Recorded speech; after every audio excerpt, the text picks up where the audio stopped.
بسم اللہ الرحمن الرحیم۔ السلام علیکم ورحمۃ اللہ وبرکاتہ۔ امید آپ سب خیریت سے ہوں گے۔ الحمد للہ رب العالمین۔ اس رب کریم نے ہمیں ایک بار پھر اپنے محبوب پاک صلی اللہ علیہ وآلہ وسلم سرور کائنات حضور علیہ الصلوۃ والسلام کے ذکر خیر کی سعادت عطا فرمائی۔ یہ انہی کی عطا اور انہی کا فضل ہے کہ وہ ہمیں اپنے محبوب پاک صلی اللہ علیہ وآلہ وسلم کی سیرت طیبہ کا مطالعہ کرنے اور ان کی محبت کو اپنے دلوں میں تازہ کرنے کی توفیق عطا فرماتے ہیں۔ ہم آج سیرت نبی صلی اللہ علیہ وآلہ وسلم سیشن کا آغاز کرنے جا رہے ہیں، اور آج کا ہمارا ٹاپک ہے عید میلاد النبی صلی اللہ علیہ وآلہ وسلم۔ میلاد مصطفیٰ صلی اللہ علیہ وآلہ وسلم محض ایک دن کی نسبت نہیں، بلکہ یہ محبت کا اظہار ہے، عقیدت کا اقرار ہے، اور اپنے دلوں کو حضور علیہ الصلوۃ والسلام کی یاد سے روشن کرنے کا ایک خوبصورت ذریعہ ہے۔ یہ وہ لمحہ ہے جو ہمیں اپنے اصل پہچان یاد دلاتا ہے کہ ہم اس نبی کی امتی ہیں جن کی ولادت بسعادت نے دنیا کو اندھیروں سے نکال کر نور کی طرف رہنمائی دی۔ آپ صلی اللہ علیہ وآلہ وسلم کی سیرت سراپائے رحمت ہے۔ آپ صلی اللہ علیہ وآلہ وسلم کا کردار مکمل اخلاق ہے۔ آپ صلی اللہ علیہ وآلہ وسلم کی زندگی ہمارے لیے بہترین نمونہ ہے۔ میلاد کا حقیقی حسن اس بات میں ہے کہ ہم اس دن کو محض رسم یا روایت نہ بنائیں، بلکہ اسے اپنی زندگی کی اصلاح کا ذریعہ بنائیں۔ جب حضور علیہ الصلوۃ والسلام کی محبت دل میں ہوتی ہے تو زبان پر درود پاک خود آ جاتا ہے، لہجے میں نرمی پیدا ہوتی ہے اور رویوں میں شفقت نظر آنے لگتی ہے۔ محبت مصطفیٰ صلی اللہ علیہ وآلہ وسلم انسان کے اندر تبدیلی پیدا کرتی ہے، اور یہی تبدیلی اصل کامیابی ہے۔ ہماری خوش نصیبی ہے کہ اللہ تعالیٰ نے ہمیں اپنے محبوب پاک صلی اللہ علیہ وآلہ وسلم کے امتی ہونے کا شرف عطا فرمایا۔ یہ نسبت ہمارے لیے سب سے بڑی دولت ہے۔ اسی نسبت کو مضبوط کرنا، اسی محبت کو اپنے کردار میں ڈھالنا اور اسی سیرت کو اپنی زندگیوں کا راستہ بنانا میلاد کی اصل روح ہے۔ میں آپ سب کا دل کی گہرائیوں سے خوش آمدید کہتی ہوں۔ آپ کی شرکت اور سیکھنے کی خواہش ہی اس سیشن کو بابرکت بناتی ہے۔ دعا ہے کہ اللہ تعالیٰ اس بابرکت کلاس کو ہمارے لیے باعث ہدایت، باعث سکون، باعث کامیابی بنا۔ آمین یا رب العالمین۔ اب آئیے حضور مصطفیٰ صلی اللہ علیہ وآلہ وسلم کی سیرت کی روشنی میں اس کلاس کا آغاز کرتے ہیں۔ عید میلاد النبی صلی اللہ علیہ وآلہ وسلم۔ تفکر سے یہ راز کھلتا ہے کہ اصل عید تو عید میلاد النبی صلی اللہ علیہ وآلہ وسلم ہے، کیونکہ عید الفطر اور عید الاضحیٰ تو حضور علیہ الصلوۃ والسلام کی اس دنیا میں ولادت باسعادت کے بعد شروع ہوئی۔ ارض و سماوات، مخلوقات اور امت مسلمہ کے لیے حضور علیہ الصلوۃ والسلام کی ولادت اصل عید ہے، اور عید الفطر اور عید الاضحیٰ حضور علیہ الصلوۃ والسلام کی ولادت بسعادت اور حیات طیبہ کے تابع ہیں۔ عید میلاد آپ صلی اللہ علیہ وآلہ وسلم کی ولادت کی خوشی میں اللہ تعالیٰ کے حضور سربسجود ہونے کا دن ہے۔ اللہ تعالیٰ نے آپ صلی اللہ علیہ وآلہ وسلم کو نامعلوم کب سے تخلیق کر کے چھپا رکھا تھا۔ اس دن اللہ تعالیٰ نے اپنے محبوب بندے کو عالم ناسور میں بھیجا۔ یہ اللہ تعالیٰ کا انعام اور مقام شکر ہے۔ اللہ تعالیٰ کے محبوب بندے حضور علیہ الصلوۃ والسلام کا ارشاد ہے، اللہ تعالیٰ نے سب سے پہلے میرے نور تخلیق کیا اور اس نور سے ساری کائنات بنائی۔ یہ تمام کائنات اس کے اندر کی حرکت اور زندگی حضور پاک علیہ الصلوۃ والسلام کے نور کے تابع ہیں۔ غور فرمائیں کہ کائنات میں کیا کیا چیزیں موجود ہیں۔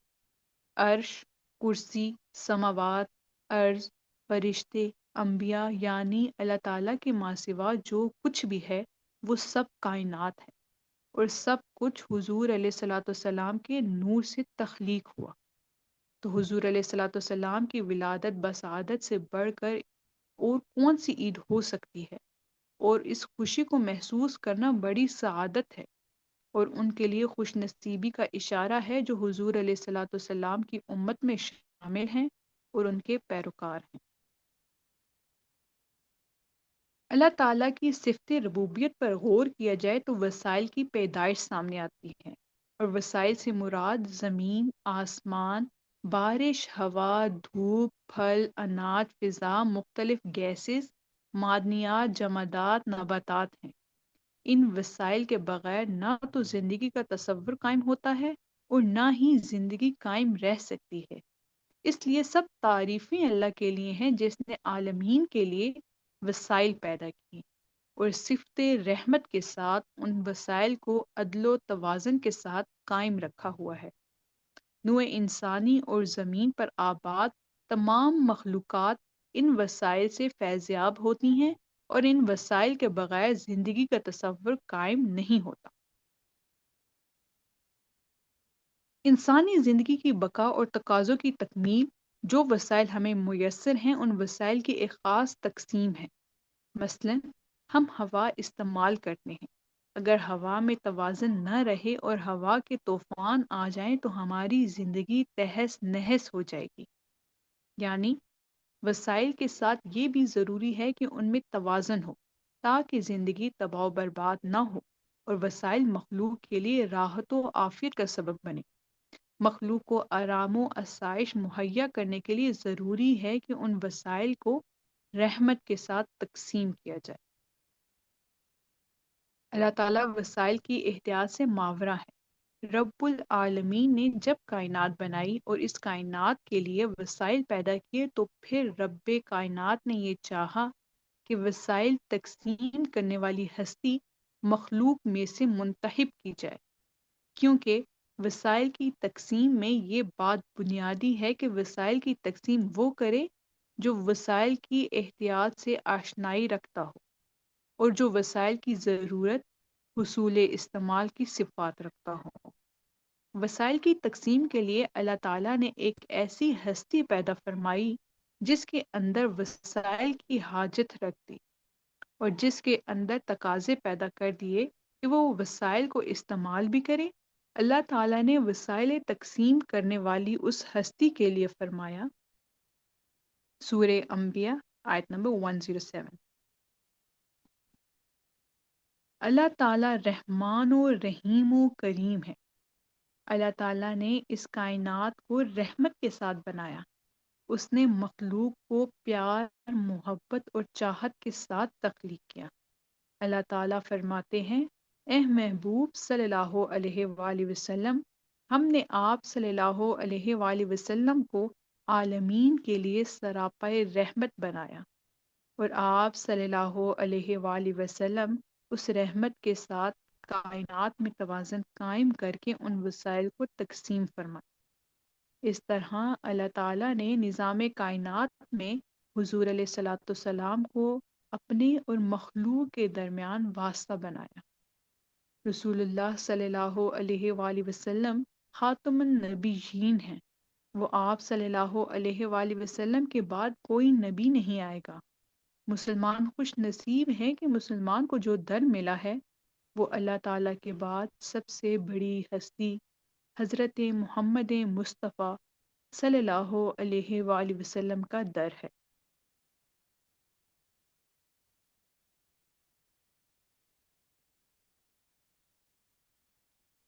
اللہ تعالیٰ رب العالمین ہیں، اس نسبت سے کوئی بندہ رب تو نہیں ہو سکتا، البتہ حضور علیہ الصلوۃ والسلام رحمت العالمین ہے۔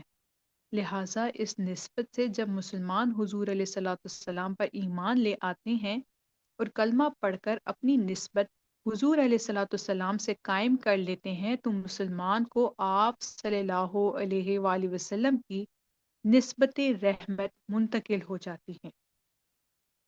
ہر مسلمان چونکہ حضور علیہ الصلوۃ والسلام سے ایک روحانی، قلبی اور ظاہری رشتہ رکھتا ہے، اس لیے اس کے اندر یہ صفات منتقل ہوتی جاتی ہیں۔ جس طرح رسول اللہ صلی اللہ علیہ وآلہ وسلم عالمین کے لیے رحمت ہیں، اسی طرح ہر مسلمان کو پوری نوع انسانی کے لیے رحمت کا ایک چلتا پھرتا کردار ہونا چاہیے۔ اللہ تعالیٰ نے مسلمانوں کو کافر کے لیے بھی رحمت بنایا ہے تاکہ وہ کافروں کے ساتھ اخلاق حسنہ سے پیش آئیں اور کافر مسلمانوں کے حسن اخلاق اور کردار کو دیکھ کر ایمان قبول کریں، جبکہ صورتحال یہ ہے کہ آج مسلمان خود مسلمانوں کے لیے زحمت کا باعث بن گئے ہیں۔ مقام فکر ہے، کیا رب العالمین اور رحمت العالمین میں تفرقے کی اجازت دے دی ہے؟ عالمین سے مراد کیا ہے؟ اللہ تعالیٰ نے اپنے لیے رب العالمین اور حضور علیہ الصلوۃ والسلام کے لیے رحمت العالمین فرمایا ہے۔ اللہ تعالیٰ نے آپ صلی اللہ علیہ وآلہ وسلم کے لیے رحمت المسلمین نہیں فرمایا۔ کیا حضور علیہ الصلوۃ والسلام کافروں کے لیے رحمت نہیں ہیں؟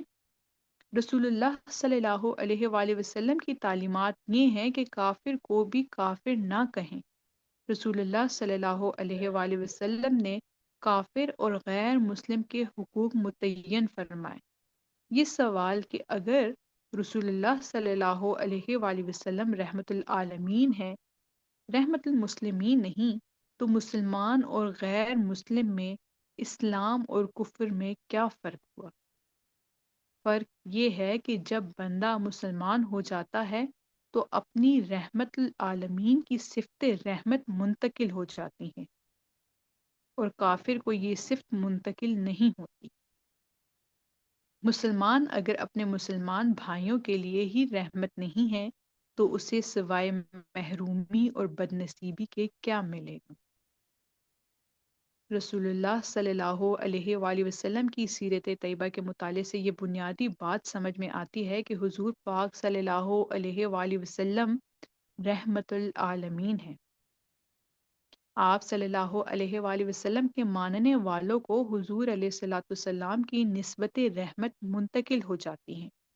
جب انسان کے اندر رحمت ہوتی ہے تو اس کے اندر اخلاق حسنہ بھی پیدا ہوتا ہے، غصہ ختم ہو جاتا ہے، دل نفرت سے پاک ہو جاتا ہے، حسد، کینہ، بغض اور غرور و تکبر کی جگہ محبت پیدا ہو جاتی ہے۔ یہ رسول اللہ صلی اللہ علیہ وآلہ وسلم کی تعلیمات ہیں اور یہی آپ صلی اللہ علیہ وآلہ وسلم کا اسوہ حسنہ، اور اس اسوہ حسنہ کی بنیاد اللہ کی قربت اور نسبت ہے۔ رسول اللہ صلی اللہ علیہ وآلہ وسلم فرماتے ہیں، میرا کھانا، میرا پینا، میرا اٹھنا، میرا بیٹھنا، میرا سونا، میرا جاگنا، میرا لڑنا، سب کچھ اللہ کے لیے ہے۔ یعنی رسول اللہ صلی اللہ علیہ وآلہ وسلم ہمیشہ اللہ کی معرفت سوچتے ہیں۔ ہر چیز سے پہلے ذہن میں اللہ تعالیٰ آتے ہیں اور پھر شے آتی ہیں۔ ہم سب نبی پاک صلی اللہ علیہ وآلہ وسلم کے امتی ہونے کے دعوے دار ہیں۔ امت کا مفہوم اپنے نبی کی طرز فکر کا حامل ہونا ہے۔ عید میلاد النبی صلی اللہ علیہ وآلہ وسلم اس بات کا متقاضی ہے کہ ہم سب اپنا محاسبہ کریں کہ ہمارے اندر رحمت ہے یا غصہ۔ محاسبہ کرنے کے بعد نظر آتا ہے کہ مسلمان میں غصہ، نفرت اور تکبر تو بہت آ گیا ہے، لیکن رحمت کہیں نظر نہیں آتی، اور اکثر مسلمانوں کے اندر 5% میں ایسی خوبیاں نہیں ملتی جنہیں حضور علیہ الصلوۃ والسلام کی نسبت دی جا سکے، بلکہ سچی بات تو یہ ہے اور دل یہ کہہ رہا ہے کہ مسلمان 1% بھی اسوہ حسنہ حضور علیہ الصلوۃ والسلام پر کاربند نہیں۔ اللہ تعالیٰ غصہ روکنے والے افراد کے بارے میں فرماتے ہیں، جو لوگ غصہ کرتے ہیں اللہ تعالیٰ ایسے لوگوں سے محبت نہیں کرتے۔ سورہ العمران آیت نمبر 134۔ غصہ، نفرت اور تکبر سے اللہ تعالیٰ نے منع فرمایا۔ حضور علیہ الصلوۃ والسلام کی عملی زندگی اسی سے عبارت ہے۔ آپ صلی اللہ علیہ وآلہ وسلم نے کبھی کسی پر غصہ نہیں کیا، بلکہ سب کو معاف فرمایا، اپنے خاندان کے جھگڑے، قرضے، حتیٰ کہ قتل تک معاف فرمائے۔ اللہ تعالیٰ نے حضور علیہ الصلوۃ والسلام کو رحمت العالمین فرمایا ہے۔ حضرت ابو سفیان کی بیوی ہندہ نے حضور علیہ الصلوۃ والسلام کے چچا کا کلیجہ چبایا اور بے حرمتی کی، لیکن جب وہ مسلمان ہو گئیں تو آپ صلی اللہ علیہ وآلہ وسلم نے اسے بھی معاف کر دیا۔ اس کے برعکس اگر ہم اپنی زندگی کا مطالعہ کریں تو سوائے غصے، نفرت، حقارت، تکبر، غیبت، دکھ اور پریشانی کے سوا کچھ نظر نہیں آتا۔ سیدنا حضور علیہ الصلوۃ والسلام کی سیرت طیبہ کا عملی مظاہرہ ہمارے سامنے ہے۔ حضور پاک صلی اللہ علیہ وآلہ وسلم سراپا رحمت ہیں، اس لیے ہمیں بھی حضور پاک صلی اللہ علیہ وآلہ وسلم کی طرز فکر پر عمل کرتے ہوئے اپنے بھائیوں، بچوں اور خاندان کے لیے رحمت بن کر رہنا چاہیے۔ جب ہم رحمت بن کر جئیں گے تو ہماری مشکلات، پریشانیاں اور بے سکونی کی کیفیات ختم ہو جائیں گی۔ یہ دن ہر سال آتا ہے۔ 1400 سال سے لوگ اس روز جمع ہوتے ہیں، نعت خوانی ہوتی ہے، مکالہ جات پڑھے جاتے ہیں اور سیرت طیبہ کا تذکرہ ہوتا ہے۔ لیکن اس سب اہتمام کے برعکس جب امت مسلمہ کی زندگی اور اعمال کا مطالعہ کیا جاتا ہے تو بہت افسوس ہوتا ہے کہ 1400 سال سے حضور علیہ الصلوۃ والسلام کے اس حکم کو دہرایا جا رہا ہے اور آپ صلی اللہ علیہ وآلہ وسلم کے اس مشن کا پرچار کیا جا رہا ہے کہ سب مسلمان بھائی بھائی ہیں، لیکن اس کے باوجود عمل مفرط۔ خطبۃ الوداع میں آپ صلی اللہ علیہ وآلہ وسلم نے فرمایا ہے کہ کوئی چھوٹا یا بڑا نہیں بلکہ بڑے یا چھوٹے ہونے کا معیار یہ ہے کہ مسلمان اللہ اور اللہ کے رسول صلی اللہ علیہ وآلہ وسلم کے احکامات پر کتنا عمل پیرا ہے۔ جو بندہ اللہ اور اللہ کے رسول صلی اللہ علیہ وآلہ وسلم کے احکامات پر جتنا عمل کرتا ہے اسی نسبت سے وہ متقی، پرہیزگار اور بزرگ ہے۔ امت مسلمہ کی بد نصیبی ہے کہ 1400 سال سے ہزار ہاں تقاریر کو سننے، لاکھوں کلمات کا مطالعہ کرنے اور کروڑوں بار رسول اللہ صلی اللہ علیہ وآلہ وسلم پر درود و سلام پیش کرنے کے باوجود تفرقے کا شکار ہیں۔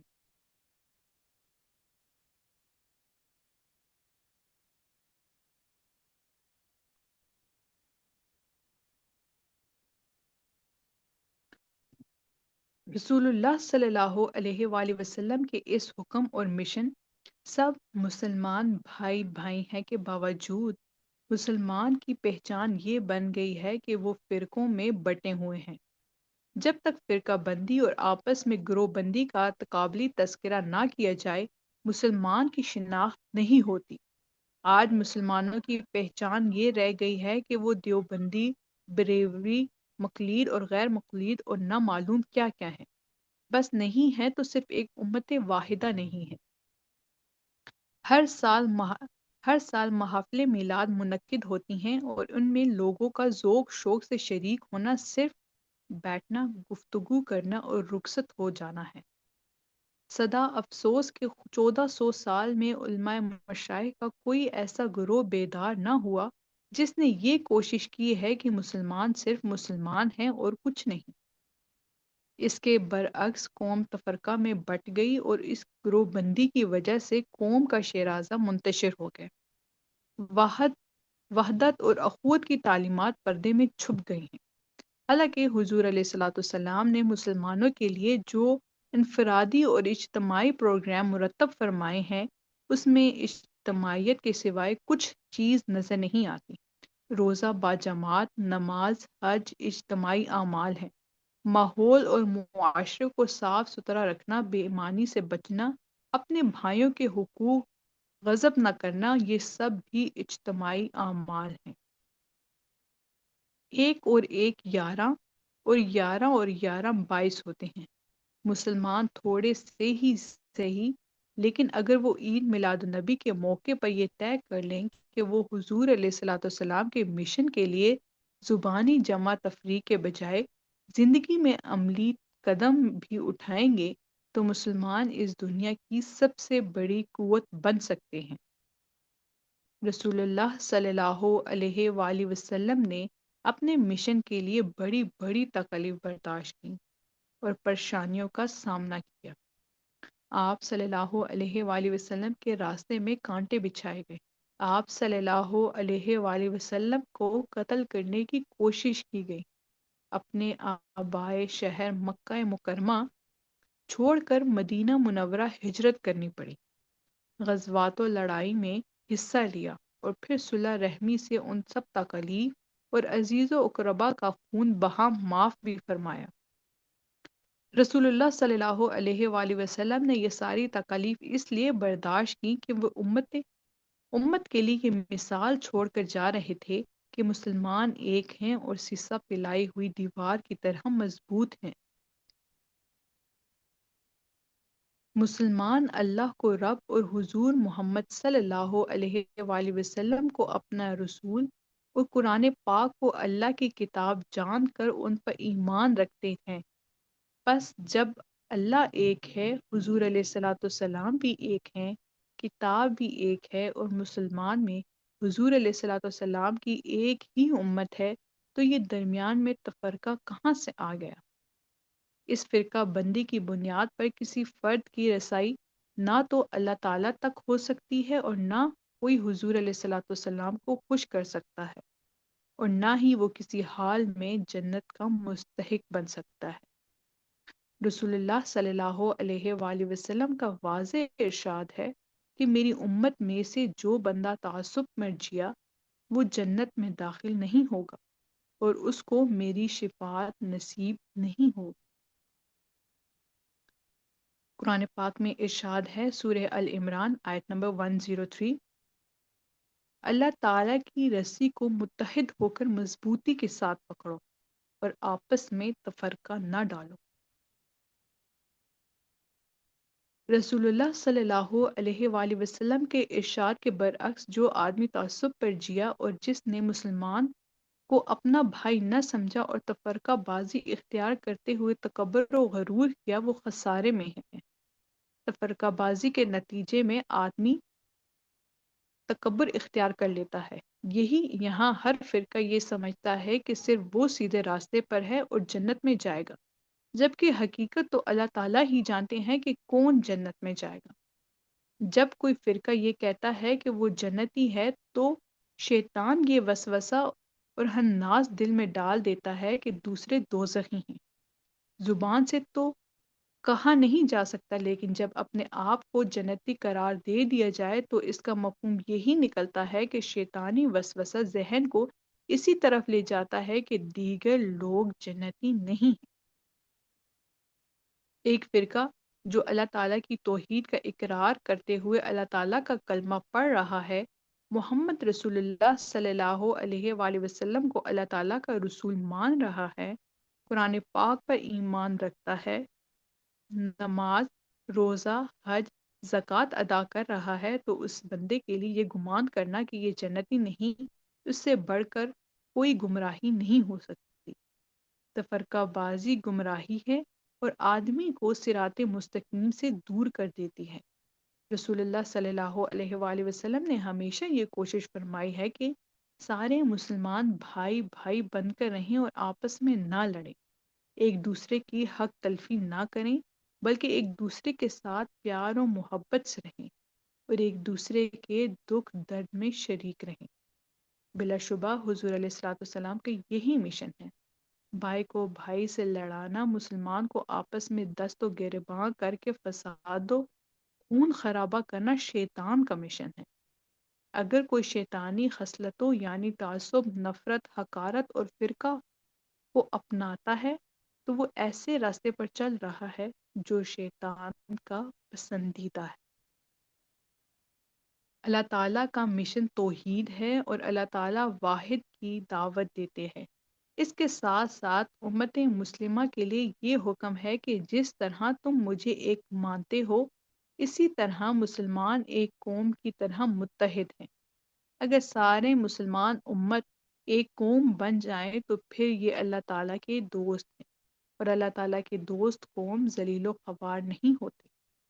موجودہ صورتحال یہ ہے کہ مسلمان سب سے زیادہ ذلیل، پریشان اور مفلوق الحال ہیں۔ اس دنیا میں اس وقت جتنی بڑی طاقتیں ہیں ان کی کوشش یہ ہے کہ مسلمان کے اندر زیادہ سے زیادہ فرقے پیدا کر دیے جائیں۔ غیر مسلم اقوام اس پروگرام پر عمل پیرا ہیں اور زیادہ سے زیادہ فرقے پیدا ہو رہے ہیں۔ نتیجتاً مسلمان ذلیل و خوار ہیں، غیر مسلم حاکم اور مسلمان ہر جگہ محکوم ہیں۔ امت مسلمہ کا انتشار زیب و حالی، بےعزتی، بردباری اور حقارت صرف اس وجہ سے ہے کہ اسلام دشمنوں سے سازشوں کے ذریعے ان کے اتحاد کو پارا پار کر دیا جائے اور مسلمان تقسیم ہو کر فرقوں میں بٹ گئے ہیں۔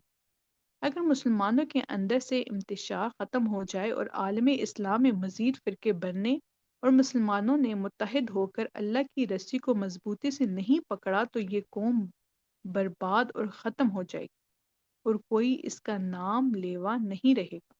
اللہ تعالیٰ رب العالمین ہے، رب المسلمین نہیں۔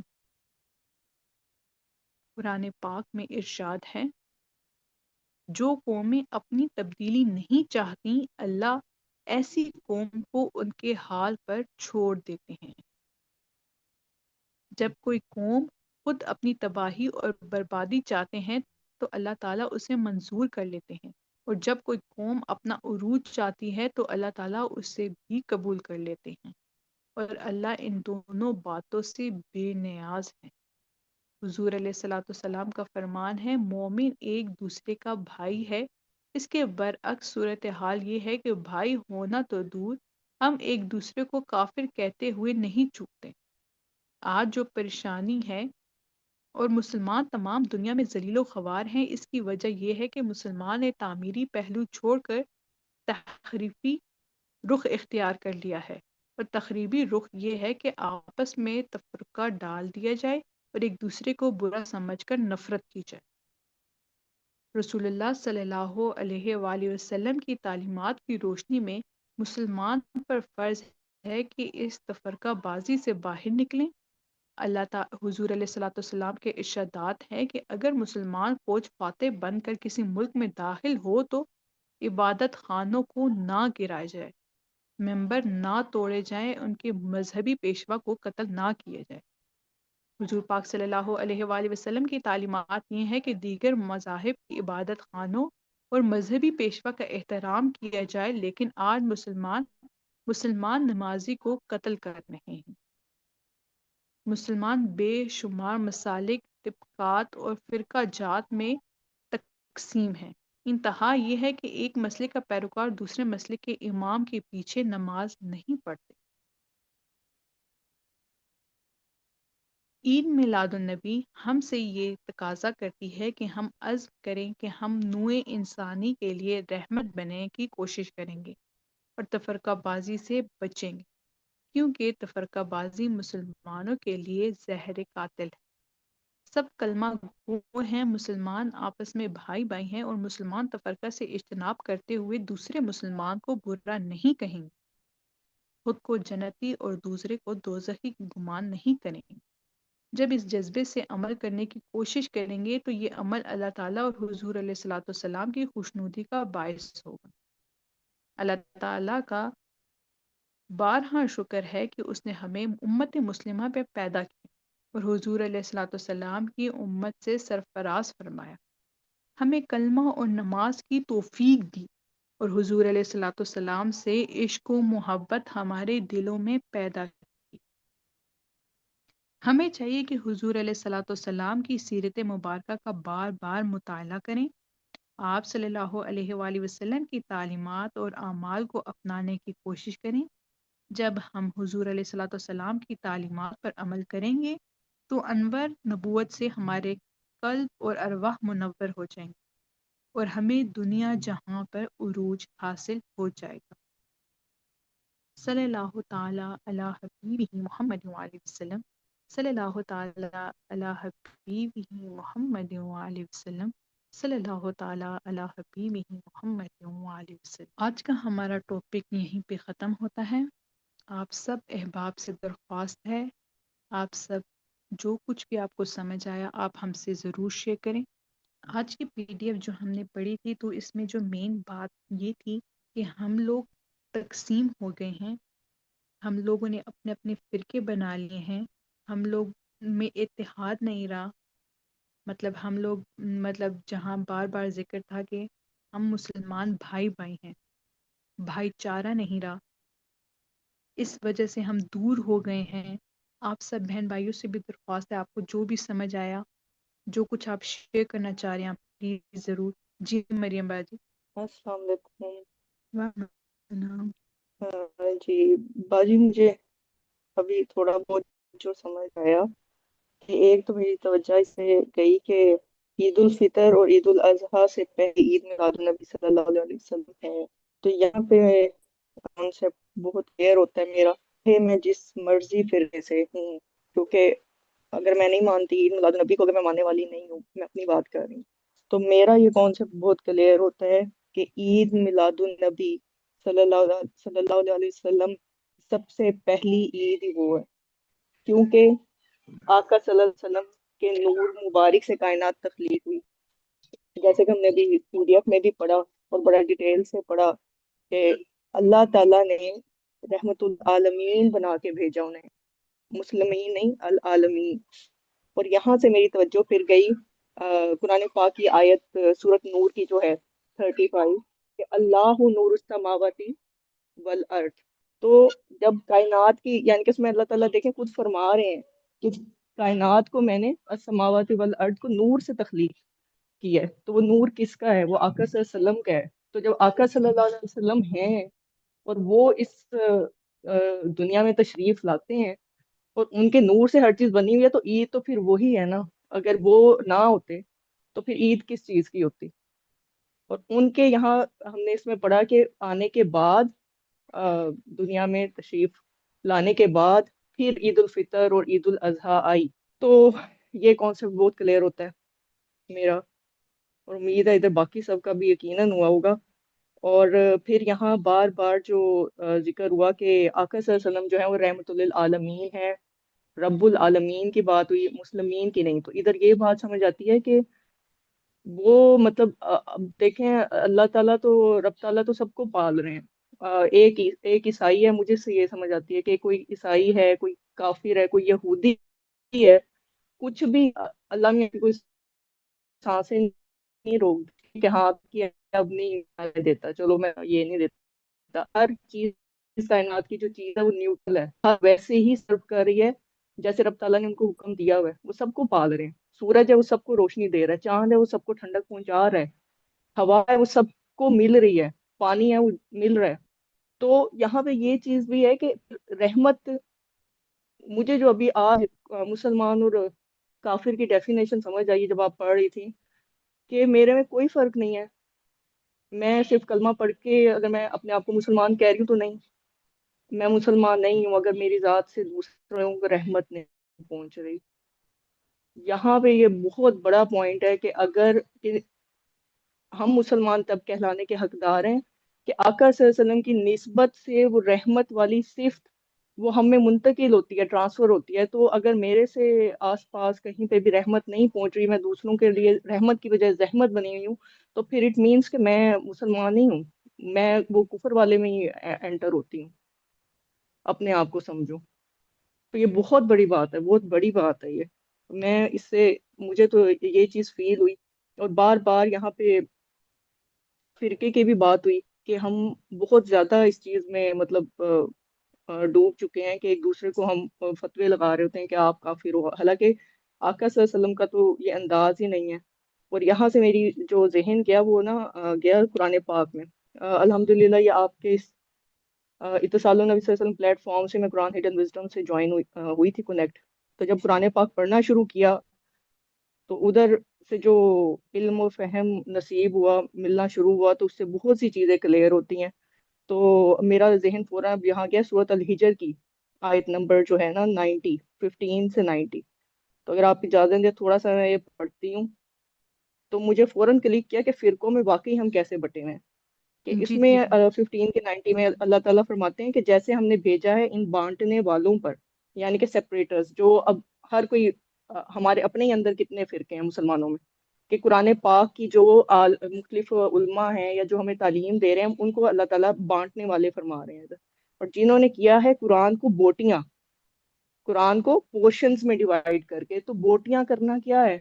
ہر کوئی اپنے اپنے فہم یا اس کے مطابق بتا رہا ہوتا ہے.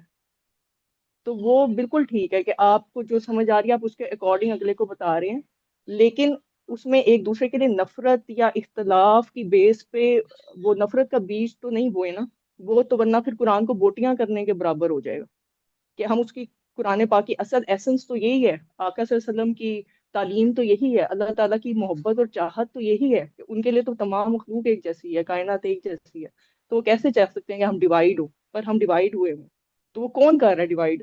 یہ اب اس صورت میں یہ ذکر ہو رہا ہے. سو قسم ہے تیرے رب کی، ہم کو پوچھنا ہے ان سب سے، کہ ہم ان سے پوچھیں گے کہ جو قرآن کو بوٹیاں بوٹیاں کر رہے ہیں، جو کچھ وہ کرتے تھے. یہ میں آپ کو صرف ترجمہ بتا رہی ہوں سیکوینس سے نا. یہ الحجر کی 91 92 93 اب یہ 94 میں. سو سنا دے کھول کر جو تجھ کو حکم ہوا اور پرواہ نہ کر مشرکوں کی. مشرک کی بات آ رہی ہے. تو مشرک قرآن پاک کی ڈیفینیشن میں صرف اللہ کو نہ ماننے والے مشرک نہیں ہے. قرآن پاک کی ڈیفینیشن کے مطابق اگر ہم سورۃ الکہف میں پڑھیں تو وہاں دو ان بندوں کا مکالمہ ہے.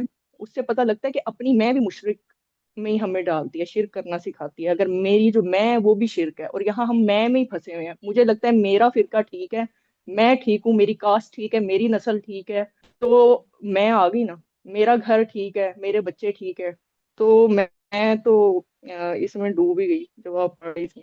اور پھر یہاں پہ بار بار ذکر ہوا کینہ، بغض، حسد. تو اس میں جو ہے نا میری جو گیا وہ ایک اور آیت ہے، اگر آپ مجھے اجازت دیں، میں نے نوٹ کی تھی جی جی بالکل. قرآن پاک کی، کہ اس میں تکبر کا ذکر ہوا ہے. میں نے ابھی نکالی بھی تھی کہ تکبر مطلب قرآن پاک میں ہمیں یہ بتایا جا رہا ہے کہ آپ جنت میں نہیں داخل ہو سکتے کہ اگر آپ تکبر کریں گے تو. ہاں جی، یہ ہے سورت نمبر 7 کی 40.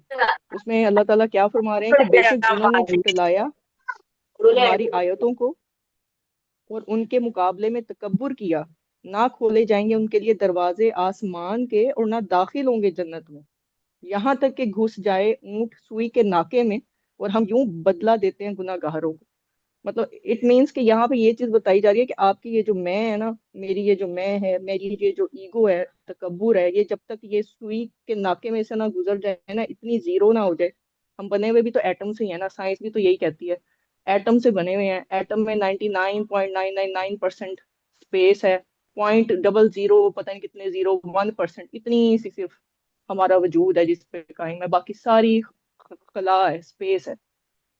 اور ہماری ایگو الٹا ریورس ہوئی پڑی ہے. ایگو ہماری 99% ہوئی ہوئی ہے، اور وہ 0.01% پتہ نہیں ہم کس اس میں زوم میں مبتلا ہیں. تو ادھر اللہ تعالیٰ کہہ رہے ہیں آپ داخل نہیں ہوگے جنت میں. اللہ میں نے تو نہیں، مجھے تو سمجھ آتی اس میں کہ نہ مسلم کا ہے نہ کافر کا ہے. انہوں نے یہ کہا ہے تکبر کیا تو جنت میں داخل نہیں ہوگے. تو میرا یہاں پہ زیادہ تھی کچھ چیزیں، ابھی بس اتنا ہی شیئر کرنا چاہوں گی. تھینک یو سو مچ باجی. بہت بہت شکریہ آپ کا مریم باجی. آپ نے بہت زبردست پوائنٹ اور بہت ڈیٹیل میں سارے پوائنٹ ایکسپلین کیے ہیں کہ کتنا مطلب سوچنے والی، غور و فکر کرنے والی بات ہے. ہم لوگ سوچتے نہیں ہیں ان چیزوں کے بارے میں. کتنی چھوٹی چھوٹی غلطیاں ہم کر دیتے ہیں. ہم مطلب اپنی میں سے نہیں نکل سکتے کہ ہم لوگ حضور علیہ الصلوۃ والسلام سے کیسے منسلک ہوں گے. تو یہاں پر بھی اللہ تعالیٰ نے فرمایا نا کہ الحمدللہ رب العالمین، کہ اللہ تعالیٰ عالمین کے رب ہیں، اور حضور علیہ الصلوۃ والسلام جو ہیں وہ رحمت العالمین ہیں، وہ سب کے لیے رحمت بنا کے بھیجے گئے ہیں. تو ہم حضور علیہ الصلوۃ والسلام سے منسلک نہیں ہوں گے تو ہم اللہ تعالیٰ کے ساتھ کیسے منسلک ہوں گے. اللہ تعالیٰ نے حضور علیہ الصلوۃ والسلام کو ہی ہمارے مطلب اپنے اور ہمارے درمیان ایک وسیلہ بنایا ہے. تو ان چیزوں کے بارے میں غور و فکر کرنا. اگر ہم تکبر کریں گے، غرور کریں گے، بھائی چارہ نہیں ہوگا تو ہم لوگ پھر دور ہو جائیں گے، تو ہم منسلک نہیں ہو سکتے. باقی بھی بہن بھائیوں سے پوائنٹس سمجھ آئے ہیں وہ کچھ تو پلیز ضرور لازمی شیئر کریں. یہاں پر بابا جی کی کتاب پڑھے تھے تو اس میں سے کچھ پوائنٹس ملے ہیں تو میں آپ سب کے ساتھ شیئر کرنا چاہوں گی کہ اللہ تعالیٰ اپنے تعارف کے لیے فرماتے ہیں کہ سب تعریفیں اللہ کے لیے ہیں جو عالمین کا رب ہے، اور اپنے محبوب بندے حضرت محمد صلی اللہ علیہ وآلہ وسلم کا تعارف کراتے ہوئے اللہ تعالیٰ فرماتے ہیں کہ ہم نے حضور علیہ الصلوۃ والسلام کو آپ کو عالمین کے لیے رحمت بنا کر بھیجا، اور اپنے لیے الحمدللہ رب العالمین، سب تعریفیں اللہ کے لیے جو عالمین کا رب ہے۔ عالمین کا یہاں پر ذکر آیا ہے کہ یعنی اللہ تعالیٰ کی ذات اللہ ہے، اور اللہ تعالیٰ کی ذات کی صفات ربوبیت ہیں، تو رب کو وسیلہ بنایا ہے جو وسائل تقسیم کرتے ہیں دنیا میں۔ جی مریم باجی۔ السلام علیکم، آپ کی بات سے باجی یاد آیا کہ یہاں پہ PDF میں غصے کا بھی ذکر ہوا تھا، تو بابا جان کی بات ہی یاد آئی، بابا خواجہ شمس الدین عظیمی رحمۃ اللہ علیہ کی، کہ ان کا میں نے پڑھا تھا قرآن پاک جو ہے نا ایڈریس کرتا ہے ہمیں نفس سے، یعنی کہ جو ہم اب تو سائنس یہ چیز مان گئی ہے، اب مانی ہے سائنس کہ ہم پوری کائنات میں جتنی بھی چیزیں ہیں ان کے اندر ایک لائٹ باڈی ہوتی ہے، جس کو ہم ویسے تو نارملی عام زبان میں روح کہتے ہیں، لیکن قرآن پاک اس کو نفس کہہ کے مخاطب کرتا ہے۔ تو وہ کانسیپٹ تب کلیئر ہوتا ہے جب آپ قرآن پاک سے کنیکٹ ہوتے ہیں اور اسے پڑھیں گے ویسے، تو پھر وہ سمجھ آ جاتی ہے کہ نفس اور روح میں کیا فرق ہے، جو تھوڑا بہت تو نفس سے ایڈریس کرتا ہے۔ تو مجھے یہاں پہ یہی سمجھ آئی کہ بابا جان نے غصے کی بات کی تھی، نفس کیا ہے؟ وہ اس کو ہم جسم مثالی بھی کہتے ہیں، روشنیوں کا جسم بھی کہتے ہیں، جو اصل میں ہمارے اندر ہے، ہمارے اس لباس کے اندر، یہ جو میرا جسم وجود ہے ہڈیوں کا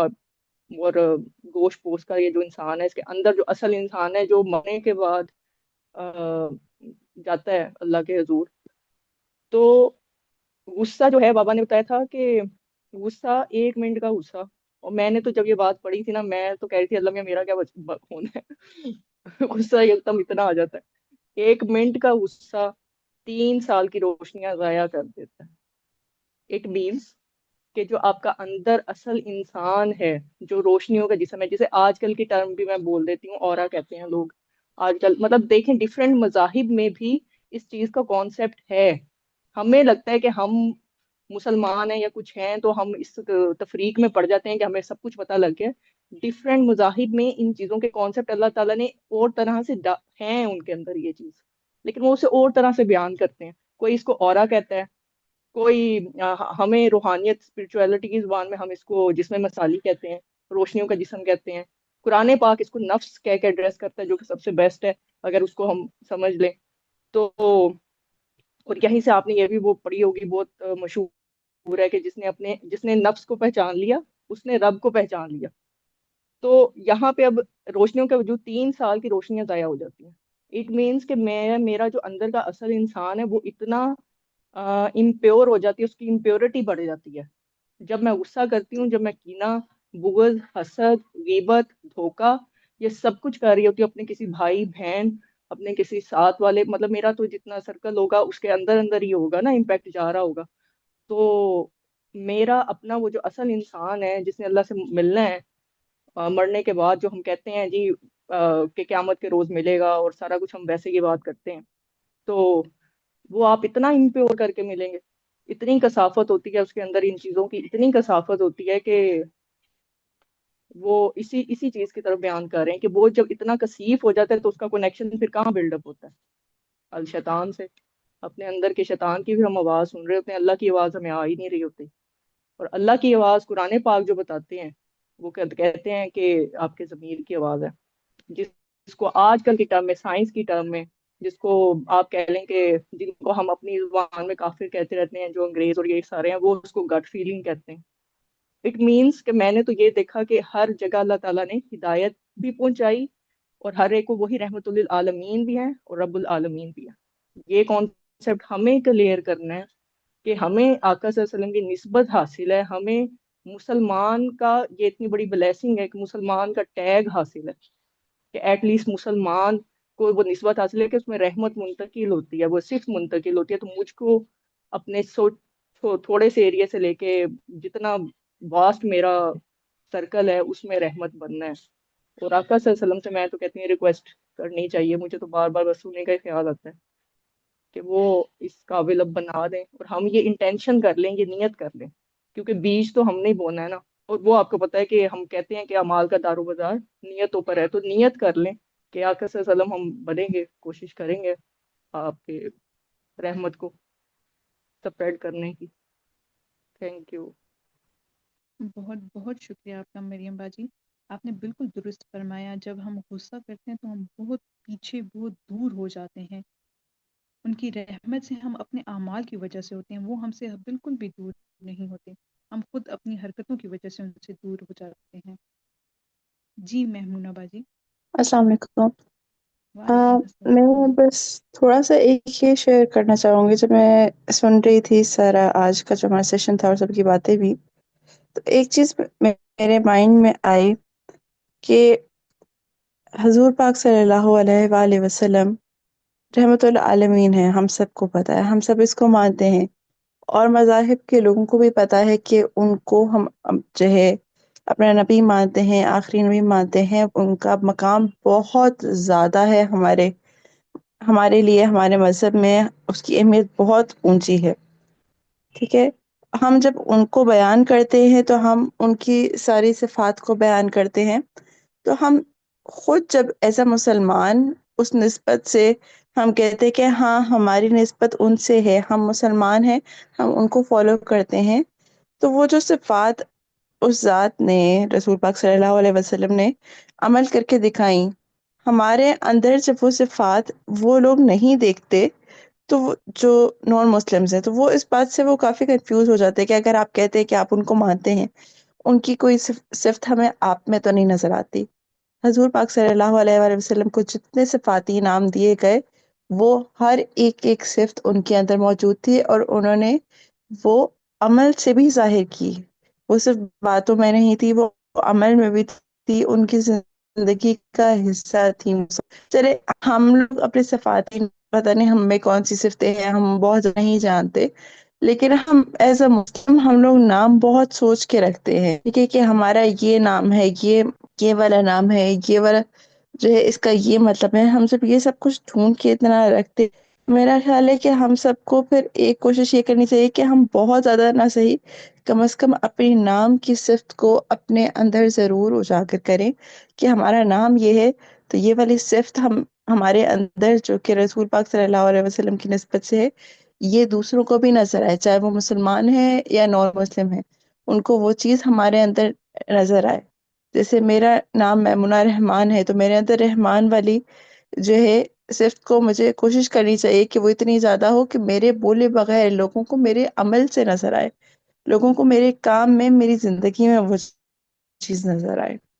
اسی طرح جس کا جو نام ہے، ہم اس کے اوپر تھوڑی سی کوشش کر سکتے ہیں کہ اگر ہم بہت زیادہ نہ کریں تو صرف ایک چھوٹی سی ہم یہی کوشش کر لیں کہ ہمارے نام کے اندر جو ہے، ہم نے جو نام ہمارے پیرنٹس نے یا کسی نے بھی اتنا سوچ سوچ کے رکھا تھا، ٹھیک ہے، یا رکھوایا گیا تھا ہمارا نام، ہم کم از کم اس صفت کو ہی اپنے اندر اتنا نمایاں کر لیں کہ ہمیں کوئی دیکھ کے کہہ سکے کہ ہاں اس کو دیکھ کے یو کین ٹیل کہ یہ مسلمان ہے. Thank you. بہت شکریہ آپ کا میمونہ باجی. آپ نے بالکل درست فرمایا. جیسے ہم نے PDF میں بھی پڑھا ہے، اس میں بھی یہی ذکر ہو رہا تھا کہ ہم نے اپنے کردار کو ایسا بنانا ہے کہ جو لوگ ہماری باتوں سے نہیں مانیں گے، ہم اپنے کردار میں وہ چیزیں شو کروائیں گے تو کوئی ایمان لائے گا. ہم نے ان چیزوں کو پریکٹیکل میں لے کر آنا ہے. بہت شکریہ آپ کا میمونہ آپی. جب ہم حضور پاک علیہ الصلوۃ والسلام کی سیرت طیبہ کا ذکر کرتے ہیں تو یہ ممکن ہے کہ ہم اماں خدیجہ رضی اللہ تعالیٰ عنہ کا بھی نام لیں. اگر سیرت مصطفیٰ صلی اللہ علیہ وآلہ وسلم سورج ہیں تو حضرت خدیجہ ان کی پہلی کرن ہے. اگر نبوت کا آغاز غار حرا سے ہوا تو اس پیغام کو سب سے پہلے دل میں جگہ دینے والی حضرت خدیجہ تھیں. موتیوں کی مسکن کی ملکہ، سید طاہرہ سگا، ام المؤمنین، محبوب رسول خدا، محسن اسلام، اسلام کی پہلی خاتون اول، جنہیں سلام خود رب ذوالجلال نے کہا، جن کے مال کو رب کائنات نے اپنا مال کہا، جنہوں نے فرض سے پہلے کی نمازیں ادا کی، جنہوں نے بارگاہ رسول میں رکھ دیے خزانے تمام. جن کا سخاوت جان نثاری، رفت و پاک دامنی، دور اندیشی، صبر، استقامت میں کوئی ثانی نہیں۔ آج خاتون جنت حضرت فاطمہ الزہرا رضی اللہ تعالی عنہا کی والدہ، سرداران جنت امام حسن و حسین کی نانی جان حضرت سیدہ خدیجۃ الکبریٰ رضی اللہ تعالی عنہا کا یوم وفات ہے۔ آپ ملکہ عرب کہلائیں۔ آپ کی حیات مبارکہ میں اللہ کے رسول نے دوسرا نکاح نہیں فرمایا۔ حضرت ابراہیم کے سوا تمام اولاد پاک اللہ نے آپ ہی سے عطا کی۔ غار ہرا میں پہلی وحی کے بعد جو رسول خدا کی مددگار بنی وہ اماں خدیجہ۔ آپ کو حوصلہ دیا جنہوں نے آغاز اسلام کا مشاہدہ کیا وہ اماں خدیجہ۔ جنہوں نے خواتین میں سب سے پہلے نبوت کی تصدیق کی وہ اماں خدیجہ۔ آج ہم حضور علیہ الصلوۃ والسلام کی سیرت پڑھ رہے ہیں اور اس سیرت کے پہلے باب کا عنوان ہے ام خدیجہ۔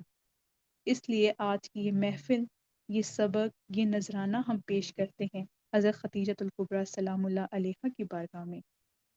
جس طرح حضرت خدیجہ رضی اللہ تعالیٰ عنہا نے اپنے محبوب صلی اللہ علیہ وآلہ وسلم کی رفاقت کا شرف عطا فرمایا، ہمیں بھی اللہ تعالیٰ ایمان، وفا، قربانی اور استقامت کی وہ خوشبو عطا فرمائے۔ اب ہم اپنی کلاس کو اینڈ کرتے ہیں۔ آپ سب کا بہت بہت شکریہ۔ انشاءاللہ اگلے ہفتے کو ملاقات کریں گے۔ تب تک کے لیے اللہ حافظ۔